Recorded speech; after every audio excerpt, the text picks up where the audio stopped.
बदलापूर अत्याचार प्रकरणातील मुख्य आरोपी अक्षय शिंदेचा मृत्यू झाला आहे.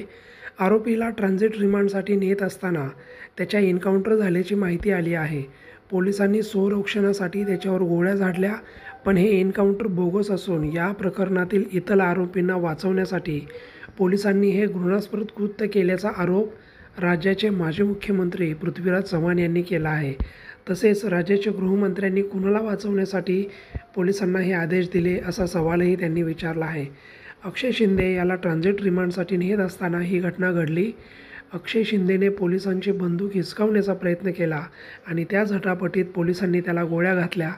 या प्रकरणावर पृथ्वीराज चव्हाण यांनी गृहमंत्री देवेंद्र फडणवीस यांच्यावर आरोप केला आहे.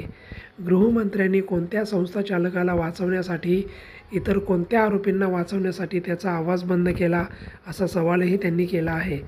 पृथ्वीराज चव्हाण म्हणाले की आज जी गोष्ट झाली त्यावरून राज्यामध्ये काही कायदा सुव्यवस्था राहिला आहे की नाही असा प्रश्न पडतोय. अक्षय शिंदे यांचा एन्काउंटर झाल्यामुळे या प्रकरणात कोण संस्थाचालक आणि आरोपी होते हे कधीही बाहेर येणार नाही. बदलापूर प्रकरणातील राज्यातील महिलांच्या सुरक्षेचा प्रश्न ऐरणीवर आला होता. अशा परिस्थितीमध्ये या घटनेची सखोल चौकशी करण्याऐवजी आरोपीला मारून टाकले जाते. गृहमंत्र्यांचे काही वचक आहे की नाही, असा सवाल पृथ्वीराज चव्हाण यांनी विचारला आहे.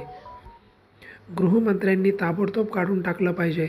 कधी नव्हे ती महाराष्ट्राची बदनामी होत आहे, असं पृथ्वीराज चव्हाण म्हणाले. ते म्हणाले की या एन्काउंटरमुळे पोलीस यंत्रणेवर प्रश्नचिन्ह उभारलं जात आहे. राज्यातील पोलीसही यंत्रणा इतकी कुचकामी झाली आहे का? काय चाललंय या महाराष्ट्रात, असा सवालही त्यांनी केला आहे.